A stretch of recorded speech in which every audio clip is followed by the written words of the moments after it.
Welcome to the Lend Academy podcast, episode number 183. This is your host, Peter Renton, founder of Lend Academy and co-founder of Lend It Fintech.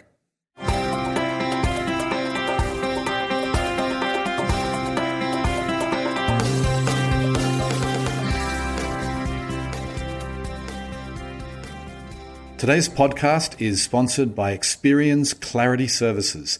They are the leading subprime consumer credit reporting agency, providing innovative risk management solutions to address the full consumer credit lifecycle. Clarity leverages the combined power of the largest and most comprehensive alternative credit data source with traditional bureau data to provide a more complete view of a consumer's financial behavior. Clarity is committed to providing products that address rapidly changing market conditions. You can learn more by visiting clarityservices.com/solutions. Today on the show, I'm delighted to welcome Adam Roseman. He is the CEO and co-founder of Steady. Now, Steady is an interesting company. They're a different type of fintech company. They're going after a niche that is really unoccupied right now, and that is going after those people who have 2 or 3 jobs and helping them maximize their income. And they do this in some very sophisticated ways, which we get into in some depth. We also talk about the demographic that they're serving and how sort of shifts in society are really sort of driving demand for what they do. We talk about the engagement that Steady's had so far. We talk about the interesting relationship they have with a certain famous basketball player. And we talk about the different ideas and the vision that Adam has for the future of Steady. It was a fascinating interview. Hope you enjoy the show. Welcome to the podcast, Adam. Thank you very much, Peter. Appreciate the opportunity to be here. Okay, my pleasure. So I like to get these things started by giving the listeners a little bit of context, a little bit of background about yourself.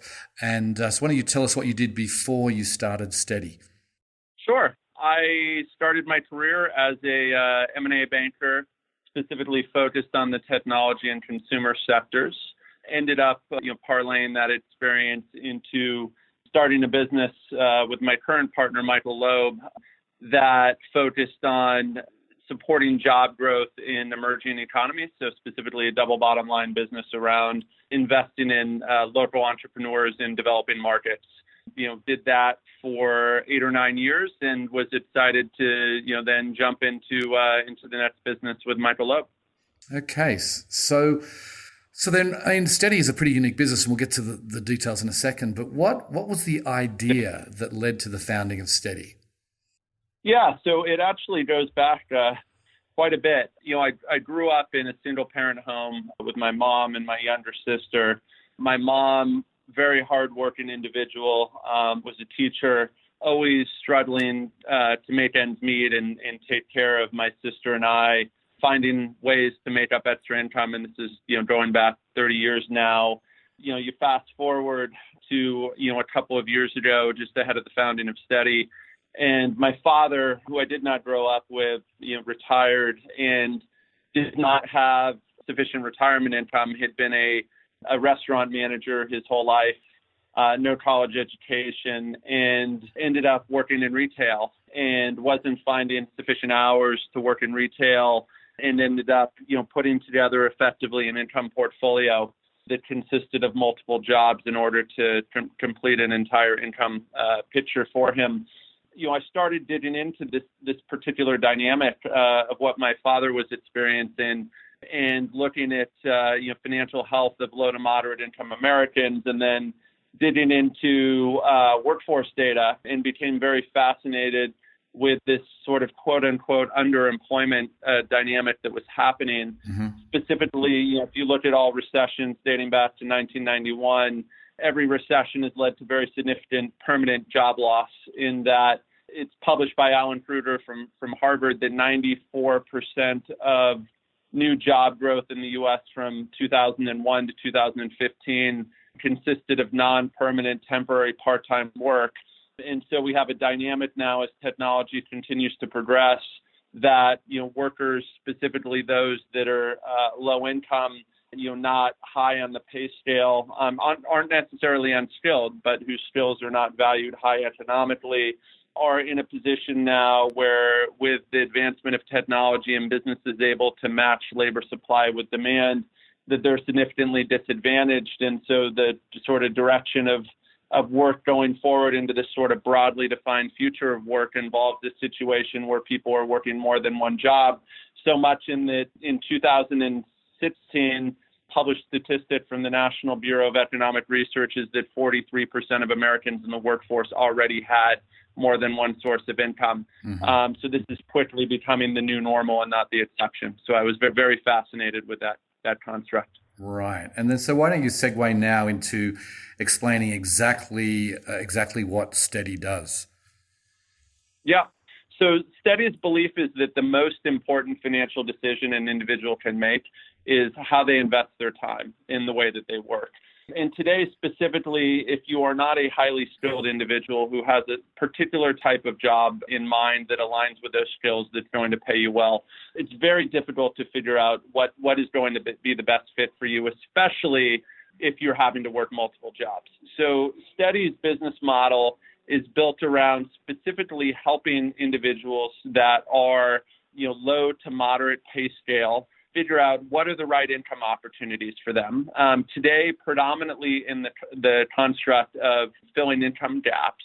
And as we carry forward, a focus on then helping them broadly define their income portfolio. So once they've filled those gaps and stabilized themselves, figuring out how then are they going to move up the income ladder, again, in a scenario where they have multiple part-time jobs in most instances. So just to give you an example of this, part of the Steady solution is we have an income tracker that we heavily encourage individuals to tie into, which enables us to do a much better job of delivering and curating the right work opportunities for them, because we can see their transactional data and see how they've been earning and build up the network effect of all the users on a platform, looking at their various different interests and qualifications, geographies, et cetera, to understand sort of an income score. So how is someone earning versus how they should be earning? And the average individual on the Steady platform, when they first sign up for our system, we're able to see about 35% month over month income volatility for these individuals. So that the number is just staggering. Mm-hmm. That's amazing. So I just want to touch on the income tracker because it's super interesting. How are you connecting to get the data for your income tracker? Sure. So today we use, the typical data aggregators. We're in the process of consistently evolving which ones we're using, and multiple of them, focusing on the income side of the equation. PFM tools, sort of broadly speaking today, predominantly focus on, expenses and where can you save, and how can you better allocate funds for cheaper solutions. Our focus is entirely on the other side of the equation, which is the income side of the equation. So once they connect their accounts, and we're working heavily to try to get a connection of not just traditional accounts that you'd be able to connect through data aggregators, but the types of accounts where people would be receiving funds, such as peer-to-peer platforms as well. We're working on getting those integrated so that we can have the broadest sense of income possible, especially for workers who perhaps are 1099 and doing side jobs where not everything is necessarily flowing through a single account. Right, because you're going to have their income, but there's also going to be things like there might be gifts from some people, there might be a loan from a platform. There's often lots of things that are on that income side of their account, and so are you pulling in all of that data? Yeah, so we pull in that data, but we do a couple of things. One is that our data team is focused on cleaning the transaction streams and getting better and better over time in identifying what is income and what is not. Right. And when we have a question, because we're never going to be 100% perfect, we always give the individual the detail, and they're able to go in and edit quickly, swipe out to the extent that they see an income event that doesn't belong, or if they need to add something, perhaps that they got paid in cash and didn't deposit, they do have the ability to do that. But obviously, at the same time, we're trying to limit the number of required actions by the user. So We'll get better and better over time. Right. Okay, so then, you talked about the 43% of Americans that have a second job, and I imagine there's a bunch more that would probably like a second job if they had an easy way to kind of do it. But so is this 43%? Is that your target market, or who is your target market? Yeah, I mean, that's the majority of our target market, but you're right. There are individuals that don't realize how that if it was easily discoverable that they could pick up some extra funds. For example, a huge audience of Americans today that perhaps are generating enough income from their primary job to make ends meet, but who are not building up retirement savings. And so to the extent that it was easy for them to figure out, okay, here's how I can work 3 to 4 to 5 extra hours a week in a side job instead of watching a football game, and start, putting money and having it swept into a savings account to build my retirement. There's a whole subset of that remaining 57% that we think is target. But of that 43%, very representative of America, with the exception of the gender breakdown. So, the median steady user today or worker is 39-year-old with about $55,000 of household income, and 58% of those individuals today on the platform are female. Interesting. More women than men, huh? That's right. Why do you think that is?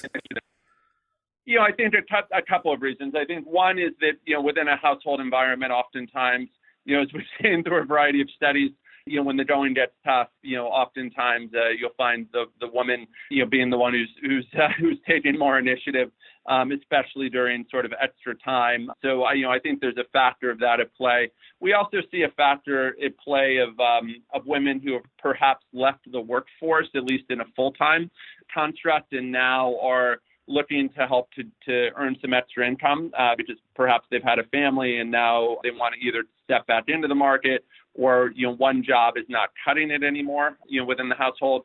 So there's a couple of things at play, but I think those are the two primary ones, at least from what we've seen through our user discovery. Right. Okay, because I downloaded your app and I logged in and registered and everything, and I'm looking at jobs for my local area, and it's quite amazing. I haven't counted them. There's probably about 50 different jobs, everything from Airbnb to Upwork to, you've got a whole bunch of Udemy, tutoring, dog sitting, all kinds of different things. So how do you get these jobs into your app, and what's sort of the process you go about like vetting the different opportunities? Yeah, so I think, Peter, we're in an interesting time here because you're viewing the app today.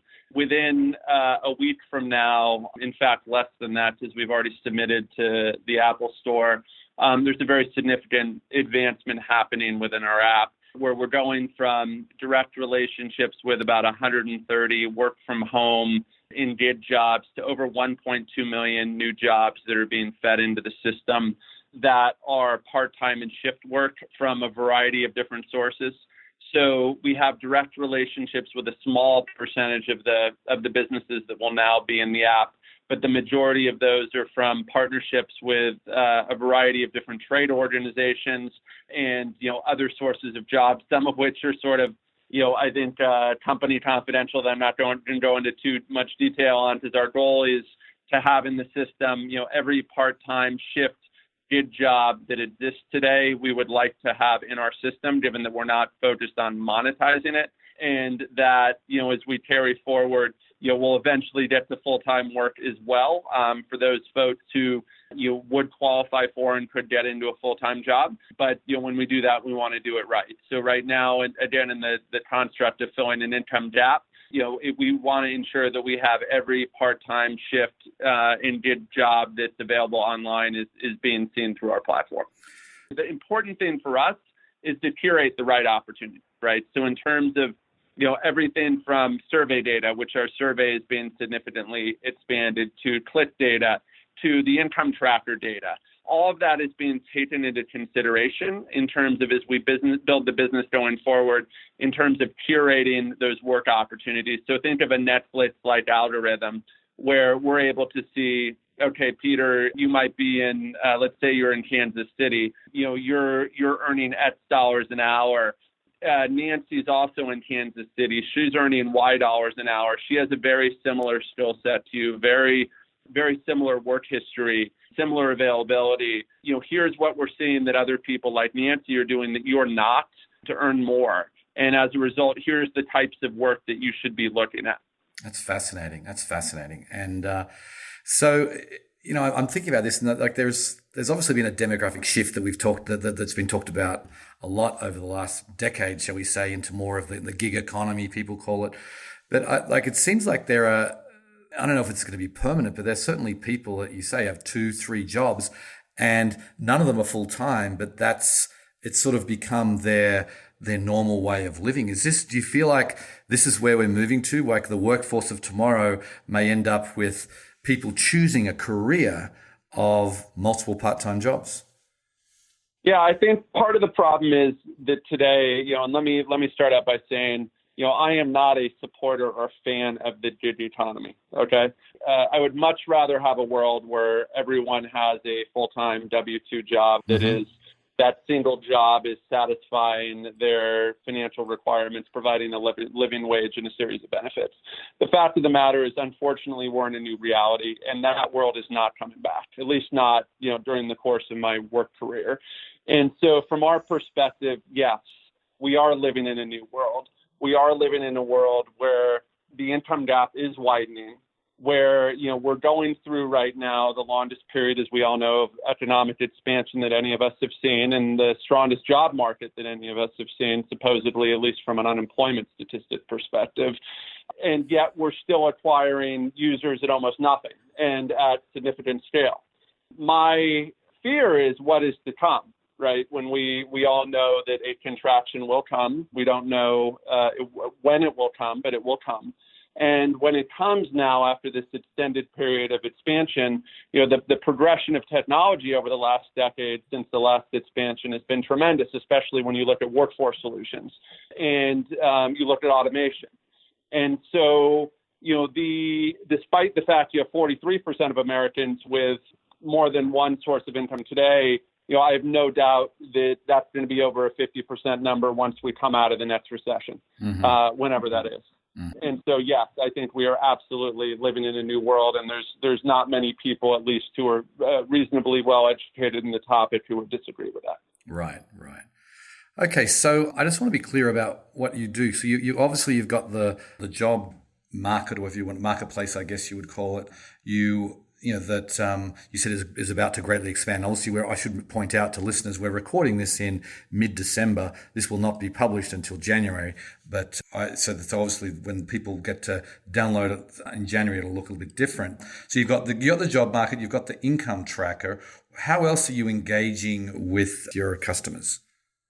Yeah, so we have a content initiative that's being rolled out pretty broadly in terms of consistent with our mission of delivering more income. So that's making suggestions to individuals on, for example, targeting different groups of individuals on how they can potentially upskill, obtain additional qualifications to move up the income ladder, ways to do better in job interviews, things that will help them hopefully climb the income ladder over time and get themselves to full employment in an underemployment scenario. And once they get in front of the employer in a job interview, hopefully do well. So a variety of different content tools, content that's also addressing various different pain points that these workers also have. So things like taxes when you're a 1099 worker, things like health insurance, things like other forms of financial services.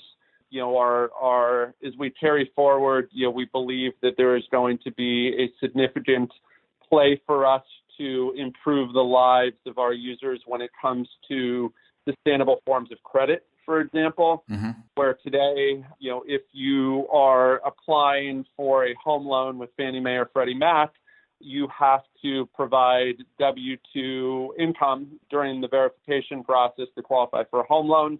There's a bill that is being put in front of the Senate now, focused on enabling them to lend to individuals who are using 1099 income for verification. Once that bill hopefully passes, you're still going to be faced with two challenges. The first is going to be actually verifying those multiple 1099 income sources. The second is going to be the volatility component that I talked about earlier. So to the extent that we're able to help smooth that volatility through the sort of core steady solution, combined with the data set that we have where we're aggregating those income sources, we believe that our data could be very helpful in terms of people that should be credit worthy and should be underwritable, actually getting into forms of credit with this new set of data. I'm sure you probably saw today the announcement with Experian's new data partnership around bank accounts, and specifically looking at utility bill payment and other things as indicators for underwriting credit. So this whole new world of individuals, based on the changing nature of work, dramatically impacts as well today their ability to qualify for traditional financial services. Right. Okay, so you said you're not making money from the jobs. I mean, what is your revenue model today, and how is that going to evolve going forward? Yeah, so our revenue model today intentionally is de minimis.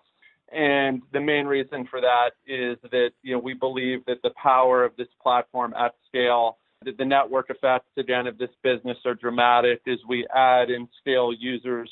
And the data acquisition that we are deriving from each of these individuals is very unique in terms of the combination of work data and income data and transactional data, and also their activities within the app and outside of the app. And other forms of re-engagement. And so for us, our focus is very much on, for the foreseeable future, doubling down on acquisition, doubling down on data acquisition and retention and re-engagement, and getting to the point where we are able to clearly demonstrate to a user that we are helping to increase their income. And we have an OKR structure in place with our most important objective for 2019 being around being able to clearly measure and deliver $100 million of additional earnings in individuals' bank accounts, and utilizing our income trackers and scorecard for that. So, to the extent that we're able to do that, we believe that a variety, a multitude of revenue model opportunities will open up for us. Right. Okay, so I want to switch gears a bit and talk about basketball. And I know you know where I'm going with this. I do. We met at Money 2020, and Shaquille O'Neal, the basketball legend, was there, and I actually got to shake his hand. Thank you for the invitation. And so Shaquille O'Neal is involved in your business. So, firstly, how is he involved, and how did you meet Shaq, and what's the story there? Yeah, so in my prior life, there was a media component to the business, in emerging markets, emerging Asia in particular, and I had the ability to work with Shaquille on a number of different projects that he was doing in Asia. So I had a good amount of interaction with him, got to be very friendly with his business partners. And when I was starting Steady, they had reached out to me just to catch up, understand what I was doing next, since we had built a good relationship, visited with them, shared the story of the business. They put Shaquille on FaceTime, and about 3 minutes into the conversation with Shaquille, he's like, Adam, just pause for a minute. He's like, I get it. I grew up in a household where I had a single mother who was remarried, and she, worked. She had to find multiple sources of income. So did my stepfather in a variety of scenarios. I needed a very big pair of jeans because I was 7 feet tall. They were expensive, and they had to get me custom clothing. And I saw how hard it was, and I saw their struggle, right? And this was pre-Shaq. This was Shaquille days. Right. And that, he's still looking at family and friends. He sees the struggles that people are facing, and still is, I think, very in touch with the reality of the world. And he tries very hard to continue to be, despite his, financial success and his celebrity. And so at that point in time, I literally did not anticipate that he would have any involvement in this business. And he asked me the question, Adam, can I be involved?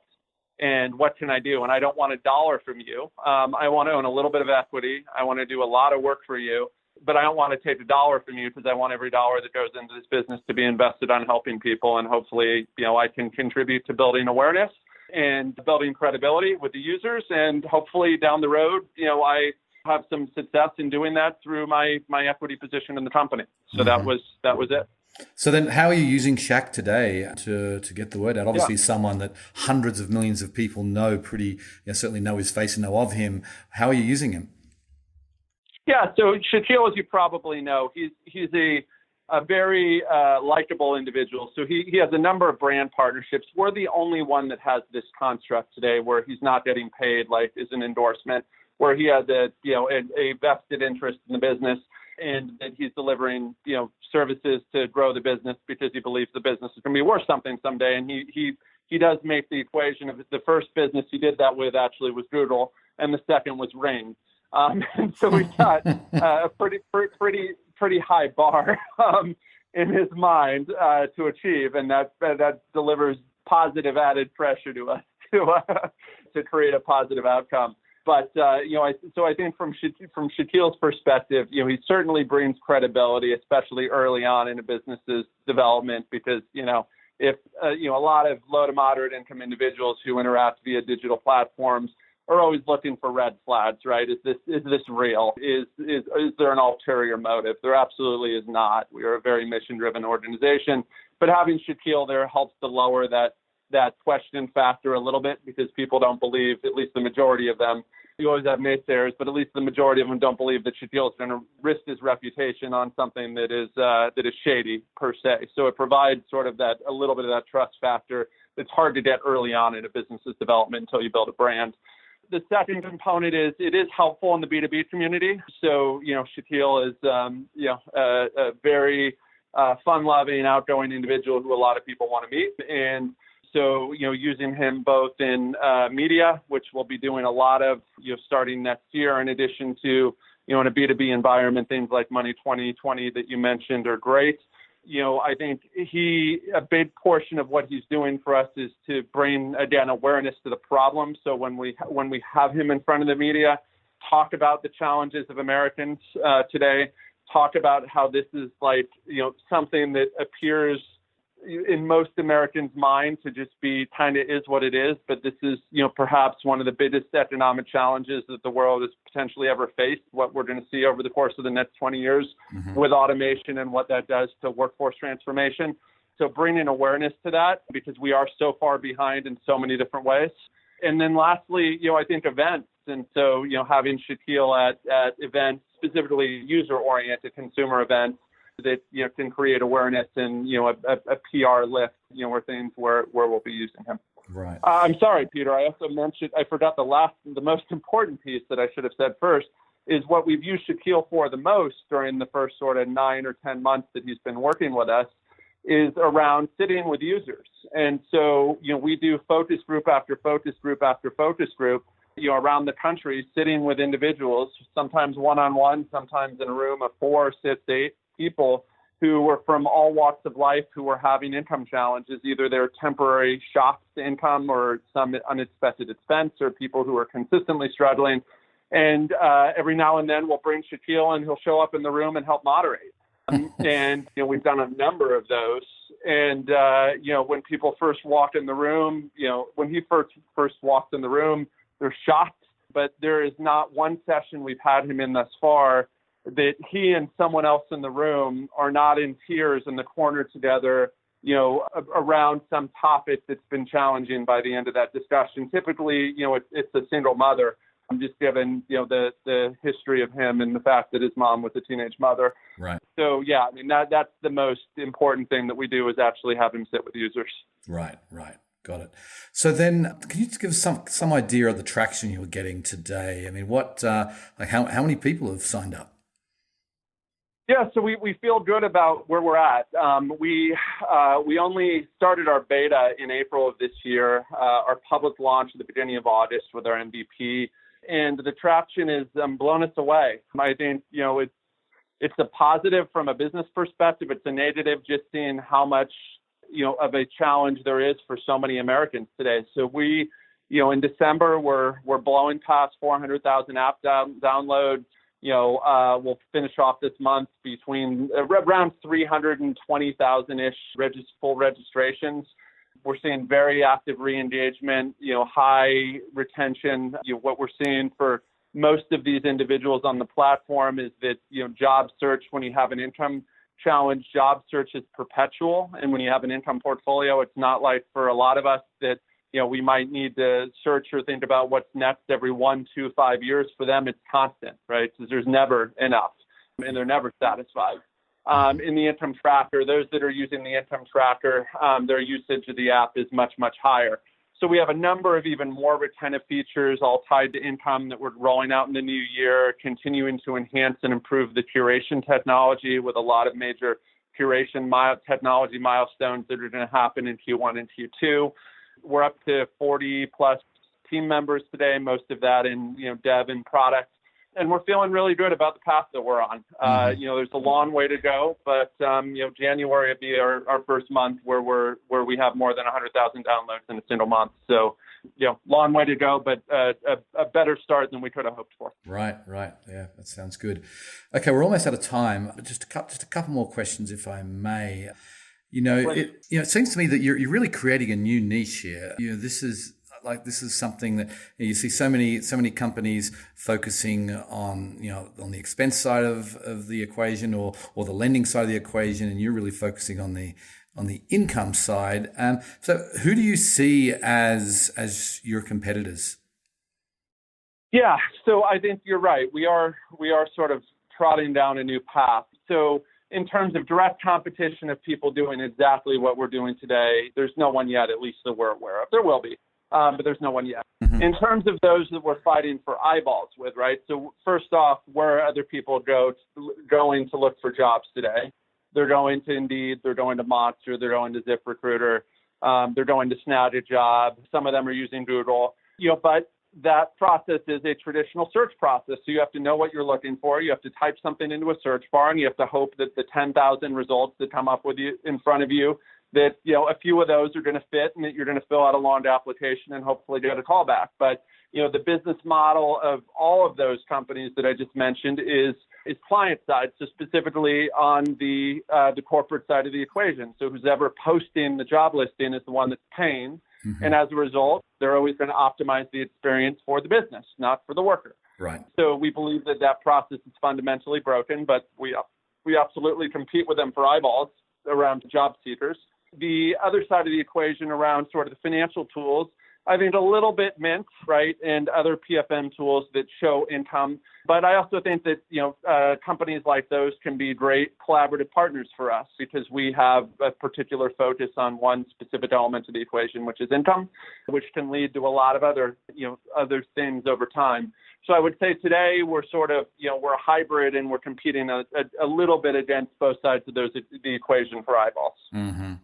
Okay, so last question. You've touched on some of the things, but already. But I'm curious about how you view your company in the long term. So, what are some of the things when you sort of talk to investors, talk to other people? What do you say where's Steady going to be in 5 or 10 years' time? Yeah, what I say is that if you are not a highly skilled worker that's doing one particular item, over the course of your career, so if you're not a data scientist, if you're not a developer, if you're not a college professor, because I think even teachers, there's a ton of teachers on our platform.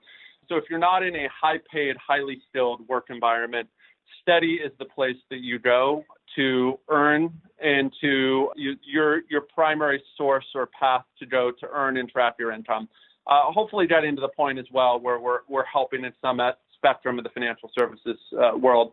But to the extent that we are in a position where we have millions of users on our platform, okay, and where we have all of the transactional data, all of their work data, so everything that you would see in a CV, a ton of other micro interactions that are happening with the user, we're going to be in a position where we're going to be able to curate work opportunities night and day better than anyone else.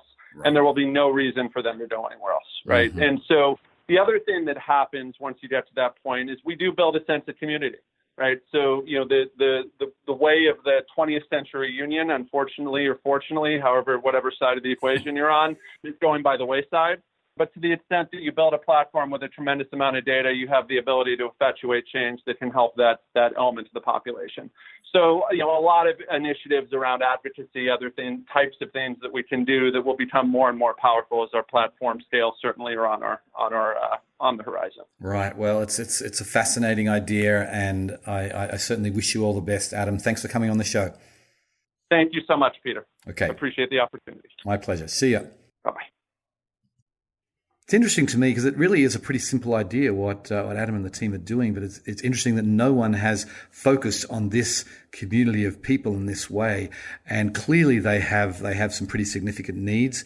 And it strikes me that we all have 168 hours in the week, and how we spend that dictates kind of how much we are able to earn. And what I love about what Steady's doing is that they give people ideas for maximizing their earnings. And say you're willing to work a second job for 10 hours a week. A lot of people don't give that much thought, and they just think, I'll just go and drive for Uber or Lyft or something, and then that will suffice. But what Steady is doing is saying, let's have a think about that. Let's try and maximize those 10 hours to the utmost. And if they end up getting traction, this is going to be a very interesting segment, and I imagine there'll be a lot of companies wanting to partner with Steady to get access to these kinds of people. Anyway, on that note, I will sign off. I very much appreciate you listening, and I'll catch you next time. Bye.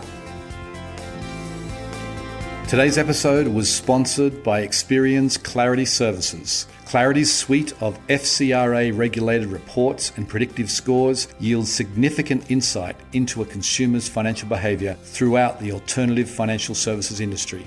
Clarity delivers data-driven risk management solutions that address prospecting, credit evaluation, fraud detection, portfolio management, and collections. You can learn more by visiting clarityservices.com/solutions.